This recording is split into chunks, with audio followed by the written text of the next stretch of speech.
El projecte va començar, no és que de cop comenci a investigar sobre alguna molt concret, sinó que jo ja tenia com intuïcions i a poc, o sigui, normalment quan creo vaig d'algú molt dispers i que m'arriba des de moltes direccions, a poc anar concretant i ja, a darrere hi ha una recerca bastant no teòrica, però bueno, sí que hi ha un suport teòric i unes inspiracions que venen de diferents suports i formats i a poc m'he anat interessant com per al món de la publicitat, que de fet és un món bastant desconegut per mi, però m'ha interessat precisament aquest fet de que sense haver mirat jo molt ni la tele ni estar molt lligada jo en aquest món tan hiperconsumista, hipercomercial, com que me sento bastant deslligada d'això, però alhora m'adono que hi ha alguna cosa que està com integrat ja, com que ja ho tenim a la societat tan infiltrat, que el que m'interessa és com aquesta gamma una mica menys evident, no? Més subtil, com tot aquest món publicitari el tenim integrat en les accions quotidianes, en l'inconscient, en la manera de relacionar-nos, com hi ha publicitat a tot arreu i com nosaltres també com publicitem el nostre cos o la nostra persona, no? Com l'exposem.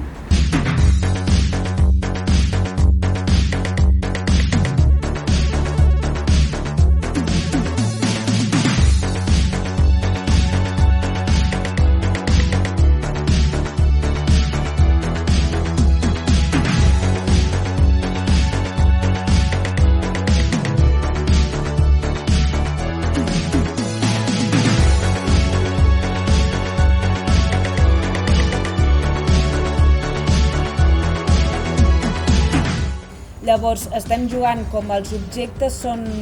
substituïbles, com per exemple a mi quan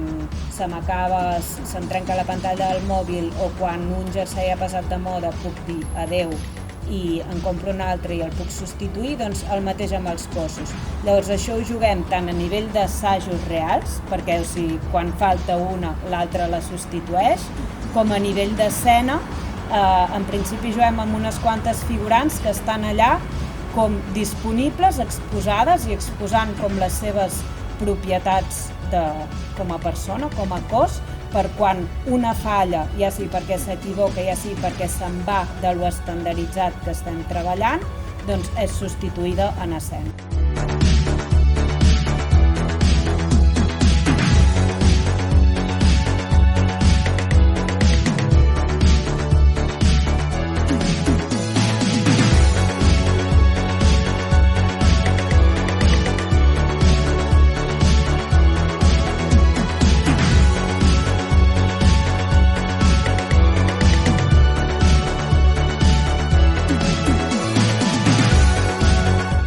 Llavors, en aquest sentit, juguem a manipular un cos, manipula a un altre cos o manipula a un objecte. El que m'interessa no és una manipulació victimitzada, a mi em manipulen i quan em deixen anar no sóc ningú, sinó aquesta sensació que a mi m'estan manipulant, però encara que m'estic movent un braç, jo tinc com la capacitat de decidir on miro i com manipulo aquesta manipulació. Perquè em dóna la sensació que en aquesta societat precisament és el que passa, no? Que jo dic, no, jo em compro aquest jersei perquè m'agrada, però en el fons hi ha infiltrat tota aquesta manipulació més invisibilitzada, que és el que m'interessa.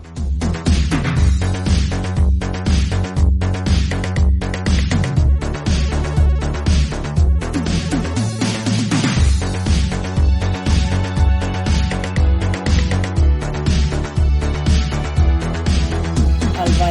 doncs, hi ha alguna del llenguatge del cos que em sembla molt potent precisament per això, no? Perquè una paraula, en principi, en teoria, sí que té un significat concret, en canvi, amb el cos és com que pots generar aquests missatges que en teoria, encara que el gest sigui molt concret, doncs pot tenir diferents missatges.